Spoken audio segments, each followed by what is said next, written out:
Vous avez besoin d'un espace publicitaire pour faire connaître votre société ou vos produits? Seul Guérit TV Monde peut vous satisfaire. Pour tout renseignement, contactez le 00229 91 19 10 10. Guérit TV Monde, le leader des web TV.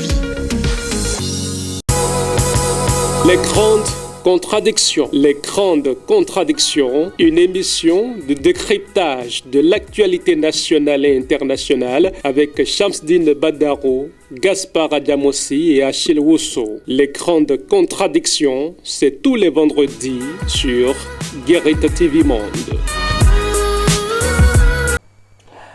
On démarre cette émission avec une très bonne nouvelle pour nos amis internautes de Guérit TV Monde. Retrouvez désormais nos programmes en direct comme vous pouvez le constater d'ailleurs à l'instant en live. Nous sommes bien sûr en live ce vendredi 28 avril 2023. Gaspard Adjamossi, bonsoir.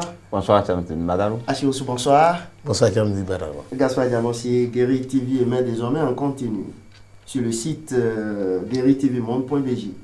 Oui, bien sûr. Et je crois que c'est à l'actif de la maison que désormais les gens puissent suivre en live, en direct, pour parler en français, 24 heures sur 24, les programmes de Guérit TV Monde.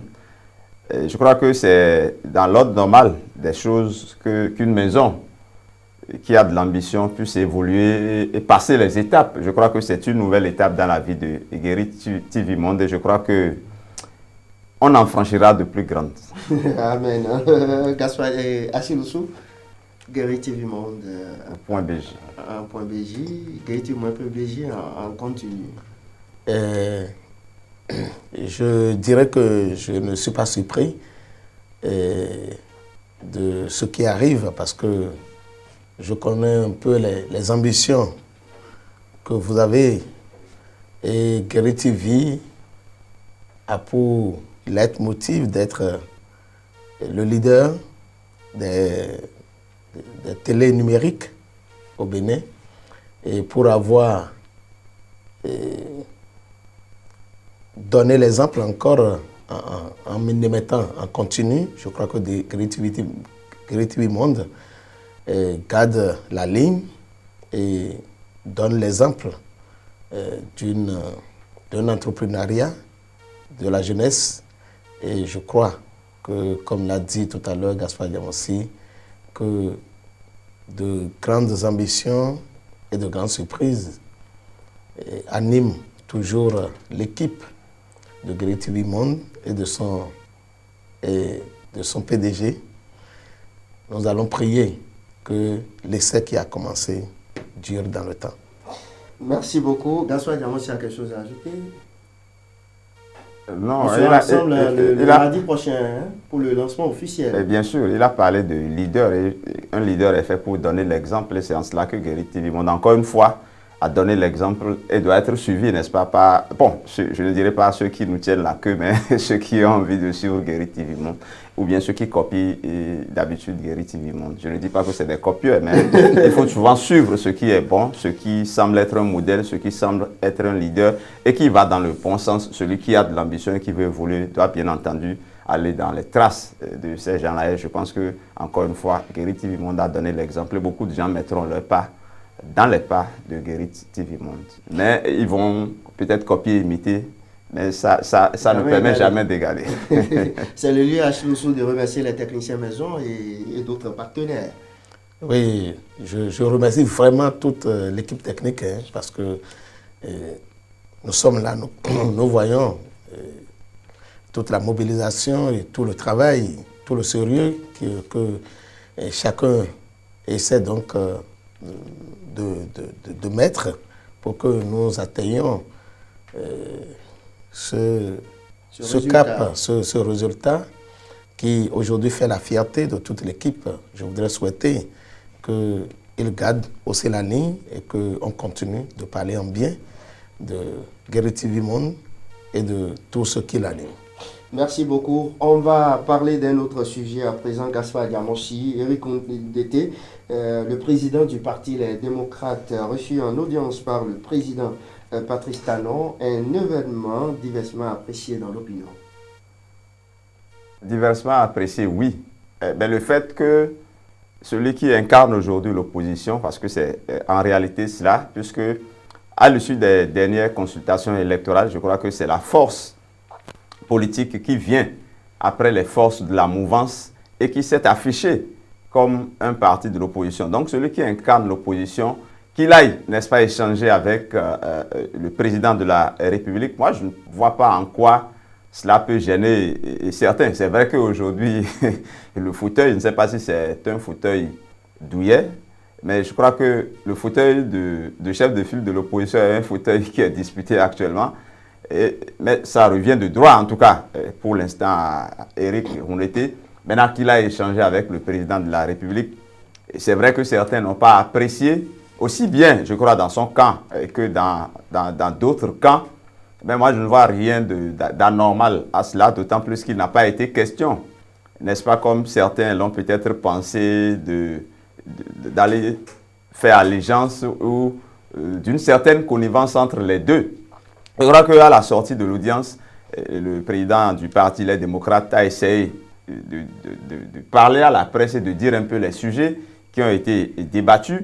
Et je crois que lui-même, en allant discuter avec le président de la République, ne s'en est pas sorti totalement satisfait, puisque à travers ce qu'il a dit, c'est comme s'il a eu des motifs de satisfaction, mais qu'il y a d'autres aspects sur lesquels il faut avancer. Je crois que par rapport à la proposition, par exemple, de la loi d'amnistie, sur ce même plateau, on avait reproché aux démocrates d'être restés en vase clos pour faire cette proposition-là et de ne pas en avoir discuté avec les autres forces politiques, notamment les autres forces de la mouvance. Maintenant, si le chef de file de l'opposition fait le déplacement d'aller vers celui qui incarne aujourd'hui la mouvance, qui est le chef incontestable ou incontesté de l'opposition, s'il discute de ces genres de sujets avec ce chef, je crois que c'est pour aller dans le bon sens. Et évidemment, ce n'est pas le seul sujet qui a été débattu, plusieurs sujets d'intérêt. C'est vrai que quand on a l'impression qu'il parle pour revendiquer, par exemple, sa position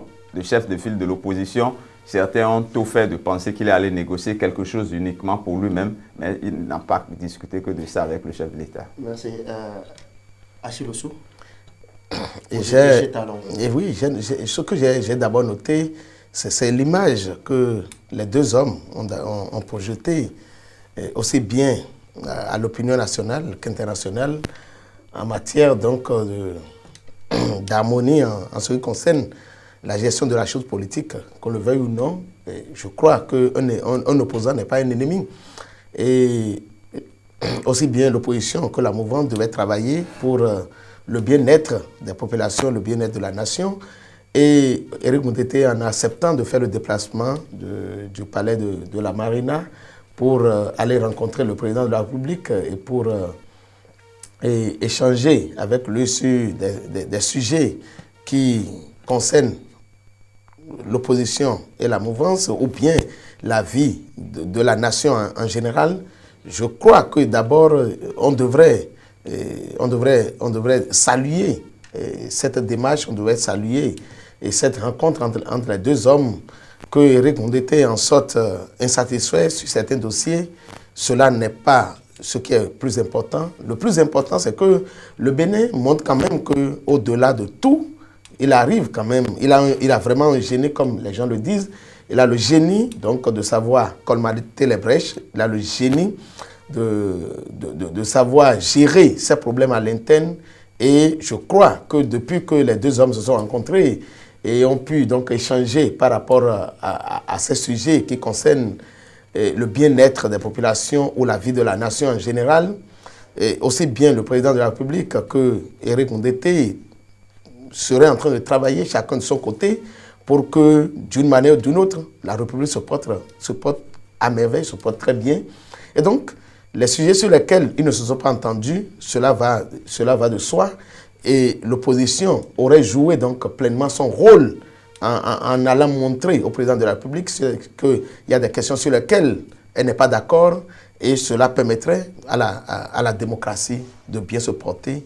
C'est l'intérêt que j'ai trouvé donc, à ce déplacement et à cette rencontre entre les deux hommes. Merci beaucoup. Pendant ce temps, après son départ du gouvernement, l'éventuel retour au Parlement de Hervé Romain, en lieu et place de son suppléant Janvier Yawedéou, fait débat. Mais je vous informe que désormais, c'est une affaire classée. Bon, je vous informe, aux dernières nouvelles. Oui, je ne sais pas si c'est une affaire classée. Et ce qui est sûr, on a aujourd'hui l'impression que le fauteuil est disputé. Et c'est un débat compliqué, ça il faut l'avouer, parce que avant, il n'y avait pas la possibilité quand un élu, un député est appelé à d'autres fonctions et qu'il démissionne, c'est fini. Il n'a plus la possibilité de revenir et prendre sa place. Mais aujourd'hui, avec les réformes engagées, avec la révision de la Constitution, la possibilité est donnée aujourd'hui pour un député appelé à d'autres fonctions, incompatibles bien entendu, de revenir pour réclamer sa position. Et je crois que lors des débats qui ont prévalu au vote, notamment de cette disposition, on a entendu des députés dire c'est le suppléant qui est maître de la position. Enfin, pas le suppléant, le titulaire qui est maître du siège, qui est maître, qui peut revenir à tout moment pour réclamer avec beaucoup de nuances parce qu'il faut être, l'article 92 notamment de la Constitution dit tout député appelé. Ça suppose qu'il faut déjà être député, avoir été appelé à d'autres fonctions incompatibles avant de pouvoir réclamer le siège. Et en plus, il ne faut pas démissionner, il faut suspendre sa participation et après revenir réclamer sa position. Mais dans le cas d'espèce, d'abord, le ministre Romain n'a jamais siégé au sein de la 9e législature. Ensuite, il a envoyé en tant qu'élu, qui n'a jamais mis pied, je dirais, dans la salle, dans l'hémicycle, en tant que député, il a envoyé un courrier pour démissionner. Et ça suppose qu'il a choisi de rester ministre. Et bon, maintenant qu'il a perdu sa position de ministre, j'ai même l'impression que c'est juste quelques heures après qu'il a dû envoyer un courrier à l'Assemblée nationale pour réclamer cette position-là. Moi, je trouve ça un peu gênant. Je laisserai de côté l'aspect juridique qui, à mon sens, dans le cas d'espèce, n'est pas en sa faveur pour aborder un aspect un peu éthique, à mon sens, un peu humain, à mon sens. J'ai l'impression que certains raisonnent dans ce pays en termes de tout pour moi et rien pour les autres. J'ai quitté le poste de ministre quand 24 heures et après je veux... Il aurait pu même appeler son frère et échanger avec lui. Bon, oui, ça c'est peut-être entre eux. Le débat pouvait aussi se faire au niveau de leur parti politique, ce qui n'a pas été le cas. Mais malheureusement, le linge sale est devenu un linge public et tout le monde... Merci beaucoup. Tout le monde et Achille Ossou. Les réclames son banc. Non, pardon. C'est plutôt un fauteuil. Si c'était un banc et qu'il y avait la voilà. On le mettrait à côté. Non, mais c'est vrai que les réformes ont l'intérêt donc de venir changer un peu les choses, surtout en ce qui concerne le système partisan dans notre pays, parce qu'il y avait beaucoup de choses à revoir sur le plan politique.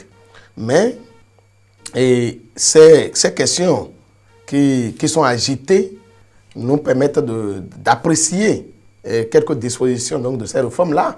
Et c'est dans cette perspective que je situe cette réaction de l'ancien ministre des Infrastructures, M. Hervé Romain, qui vient réclamer son siège à l'Assemblée nationale. Mais seulement que ce que je lui reproche, c'est que, bon, apparemment, il n'a pas peut-être pris toutes les dispositions juridiques, il n'a pas trouvé les gens à même de le coacher en ce qui concerne les dispositions des lois actuelles. Et par rapport à ça, je crois que ce qui est dit par rapport à cette nouvelle disposition de la Constitution, il devrait comprendre depuis, et cela devrait le convaincre à ne pas entreprendre un certain nombre d'actions, surtout écrire pour réclamer son siège à l'Assemblée nationale. Ce n'est pas parce qu'on a dit que le titulaire peut revenir à tout moment pour réclamer, mais il faut voir les subtilités de la loi. La loi, la nature de la loi est d'être subtile. Et je crois que c'est ça qui renforce même les experts en la matière. Sinon, tout le monde peut se lever et interpréter la loi. Et nous écrivons sur les réseaux sociaux, mais les experts finiront par trancher pour dire qui a raison. Mais je crois qu'en tant que ministre de la République, en tant que haute personnalité donc, de notre pays, le ministre Hervé Romain devrait quand même prendre ces quelques dispositions qui, à mon avis, constituent un b.a.-ba pour ne pas quand même en ajouter à ce que nous connaissons déjà, parce que quand vous perdez un poste ministériel et que, bon, déjà, il y a ces frustrations, quand vous en ajoutez encore, ce n'est pas bon. Et je crois que ce qui se passe maintenant, c'est que le ministre Hervé Romain donne lui-même, qu'on appelle l'accord, pour le nouer définitivement. Mais je souhaiterais que ce linge soit lavé en famille, parce que qu'on le veuille ou non. Goli d'abord, avant de ramener ça à Cotonou. Exactement, parce que ce que nous entendons, ce n'est pas bien. Et quand nous parlons de Hervé Romain, quand nous parlons donc de l'honorable Janvier Yaoudéou, qu'on le veuille ou non, il s'agit donc des frères. Et les deux appartiennent à une même formation politique. Ils ont subi peut-être beaucoup de choses ensemble. Ils ont fini donc par s'entendre pour rester dans une même formation politique.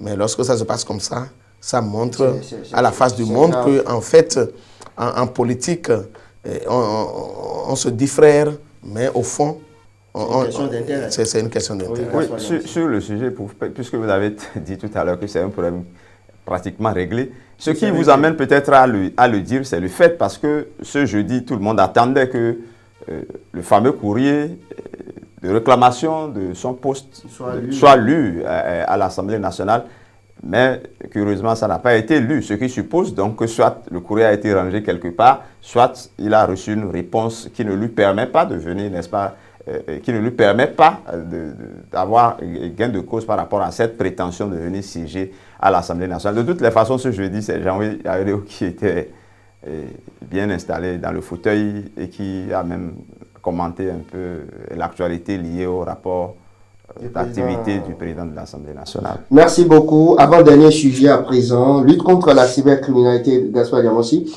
Le monde du football béninois également en cause de joueurs d'une équipe de Ligue 1 épinglée. Ouais, comment ça s'intensifie là, hein? Non, oui. Bon. En tout cas, pas sur ce plateau. Oui, les professionnels des médias, pourquoi pas. Non, je vais reconnaître, peut-être qu'il y en a parmi nous. Hein.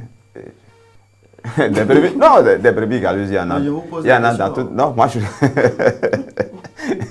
je ne sais pas. Mais jusqu'à il y a quelques jours, si on me disait qu'il y avait des jeunes footballeurs qui étaient dans ça, j'allais peut-être dire non, mais malheureusement, voilà qu'on en épingle. Et je ne sais pas par quel bout prendre cette question-là, parce que j'ai bien envie de dire, mais est-ce parce qu'ils sont mal payés en tant que footballeurs, ou bien parce qu'ils ne sont pas payés du tout? Ils ont faim. Bon, voilà, qu'ils le font. Parce qu'il y a, tenez-vous bien, il y a des clubs qui ne paient pas, il y a des clubs qui cumulent des arriérés, des clubs même de nos amis ou de vos amis qui cumulent des arriérés de salaire. Mais ce n'est pas une excuse, n'est-ce pas, pour aller vers ces genres je dirais, de déviation. Et je crois que c'est malheureux qu'on dise que des équipes, et en plus, je n'ai pas envie d'appeler le nom de l'équipe, mais c'est quand même l'une des équipes les plus cotées sur la place, l'une des équipes qui ont le plus de moyens. Peut-être même que ces jeunes-là faisaient déjà leur affaire avant de commencer par jouer au football. Et je crois que c'est intéressant que cette lutte-là s'intensifie, comme vous l'aviez dit, et que ça permette surtout de laver un peu l'image de notre pays à l'international, parce qu'aujourd'hui, il paraît que ce n'est pas bien de se présenter dans certaines régions du monde comme étant un Béninois. Les gens vous caricaturent, vous donnent rapidement une étiquette. Mais aujourd'hui, avec la lutte, j'ai cru lire que dans les journaux, quelque part, que le Bénin a quitté une position pas du tout honorable, 30 et quelques, pour se retrouver 6e dans la 5e dans la lutte. Je crois avoir lu 6e ou 5e dans la lutte. Je crois que c'est un grand pas et cette lutte-là doit, n'est-ce pas, continuer. Parce que c'est une œuvre de salubrité publique, cette lutte-là. Achiloso? Oui, je suis d'accord que c'est une œuvre de salubrité publique, mais je me désole que, en fait, nous avons commencé la lutte tardivement. Nous avons laissé ce serpent de mer étendre ses tentacules partout avant donc de commencer la lutte parce que les Béninois, d'abord, je veux parler donc des citoyens béninois, crient par rapport au dérapage de ce phénomène il y a très longtemps. Je voudrais être plus précis en situant que cela ne date pas de la mandature du président Patrice Talon.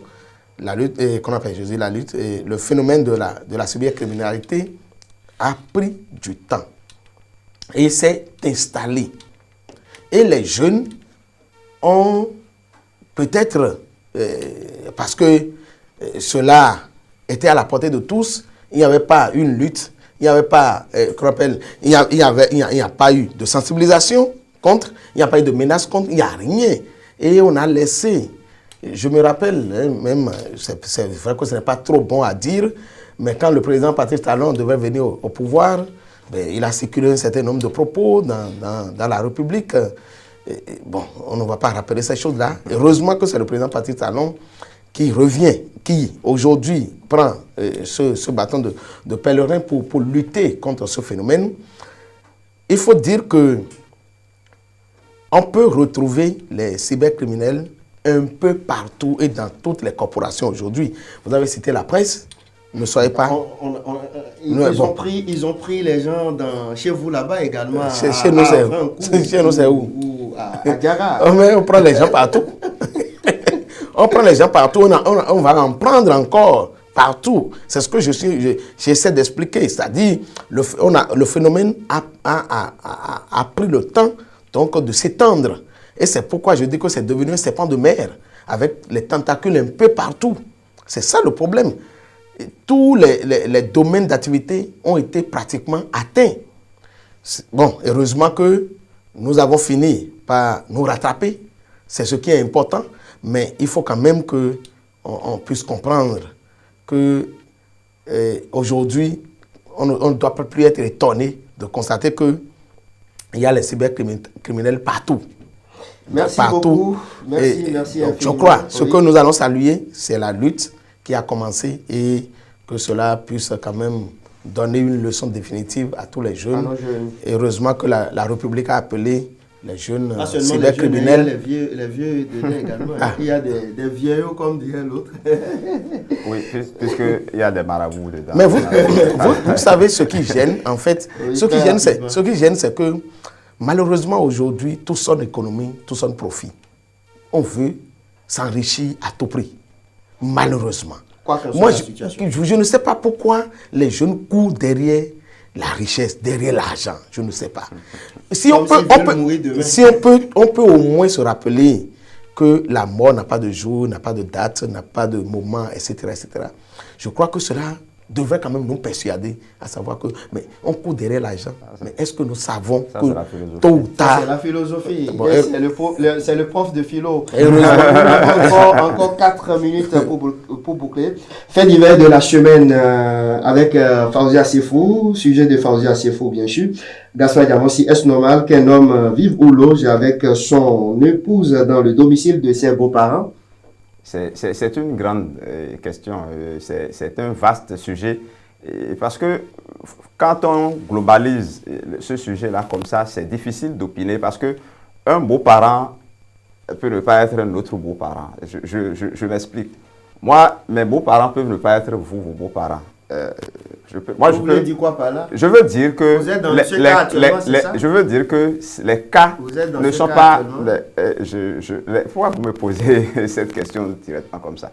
Ce que je voudrais vous dire, c'est que quelqu'un peut être en phase, totalement en phase, avec ses beaux-parents et par la force des choses se retrouver à vivre avec ses beaux-parents, avec son épouse et se sentir complètement à l'aise, comme quelqu'un d'autre peut ne pas se sentir dans cette situation-là, ou peut se retrouver dans cette situation-là, même et ne pas se sentir à l'aise. Donc c'est un sujet qu'il faut lire avec pas les mêmes yeux.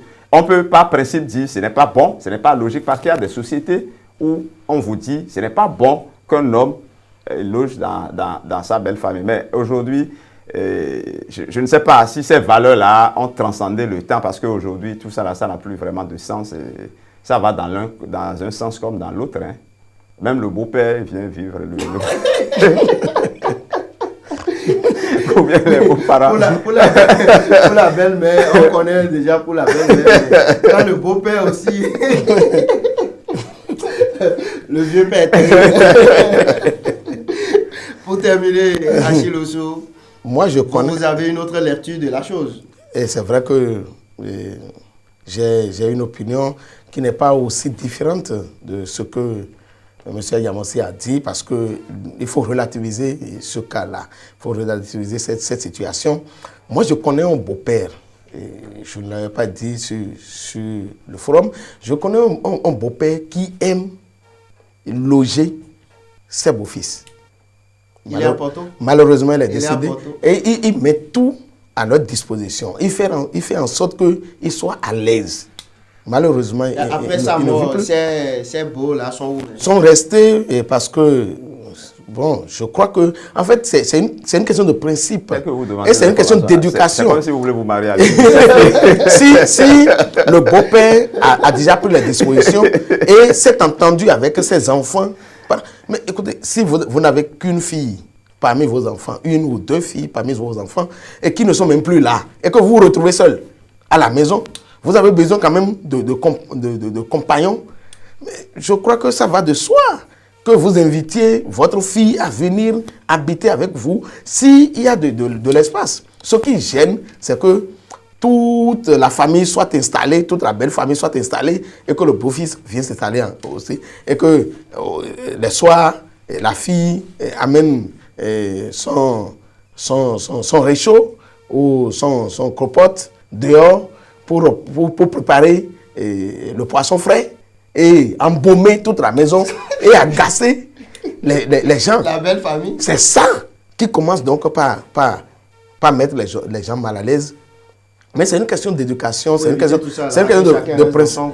Oui, mais écoutez, vous parlez de couloir. Je crois que c'est bon. En tout cas, il y a des choses sur lesquelles quand même on peut encore s'entendre. On peut encore s'entendre. Moi, je n'aurais pas quand même de gêne à me faire loger. Malheureusement, bon, tel n'a pas été mon cas, mais ça ne me gênerait pas si je trouve que les conditions sont réunies et que je ne suis pas gêné. À côté de moi, il n'y a pas longtemps, je crois qu'on est en train de piétiner sur le temps, il n'y a pas longtemps, je connais, j'ai un ami qui avait été logé par ses beaux-parents, mais en retour, un jour, on discutait, il m'a dit qu'il s'est donné le principe de les payer à la fin du mois, de leur donner, en tout cas, même si ce n'est pas à la hauteur de ce qu'ils devaient payer, il donnait quand même quelque chose à la fin du mois.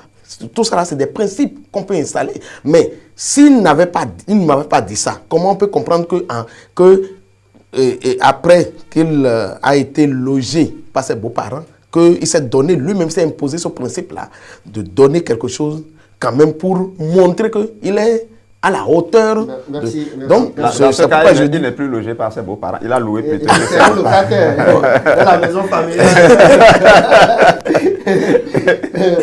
Gaston Yamassi, c'est votre cas, vous donnez... Oh, vraiment, vous. C'est des questions privées que je ne peux pas étaler sur un plateau. Ah, d'accord. D'accord. Ok, merci beaucoup et bonsoir à la belle famille. Elle se porte très bien. Votre conclusion, Gaston Yamassi? Vraiment, la conclusion, c'est que nous avons fait un excellent débat. Et ce qui est intéressant, désormais, c'est bien entendu que nous sommes suivis directement un peu partout. Et pas seulement au Bénin, dans le monde entier. Et encore une fois, comme je l'ai dit à l'entame de cette émission, c'est une prouesse de la maison qu'il faut saluer. Merci beaucoup et à vendredi prochain. Si Dieu le veut. Si Dieu le veut, oui. Oui, c'est vrai que le mardi, on sera plus, encore plus en direct. Ce sera généralisé, mais le coup d'essai est déjà un coup de maître. Et je voudrais souhaiter que la route puisse continuer, puisse durer dans le temps.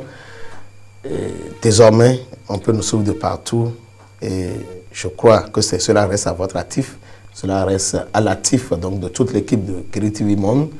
Et nous voudrions remercier aussi la HAC pour avoir imposé ce principe à toutes les télévisions numériques de notre pays. Je crois que cela permettrait à chacun de montrer ce qu'il vaut et ça donne beaucoup plus de visibilité au Bénin en matière d'information. Merci beaucoup à vous, mes chers amis Gaspard Diamossi et Achille Oussou. C'est terminé pour ce vendredi. Merci à toute l'équipe de réalisation, de préparation de ce numéro de votre émission. Désormais, je vous laisse en compagnie de nos programmes. La musique, c'est parti. Les grandes contradictions, une émission de décryptage de l'actualité nationale. Les grandes contradictions. Les grandes contradictions, une émission de décryptage de l'actualité nationale et internationale avec Shamsdine Badaro, Gaspard Diamossi et Achille Ousso. Les grandes contradictions, c'est tous les vendredis sur Guérit TV Monde.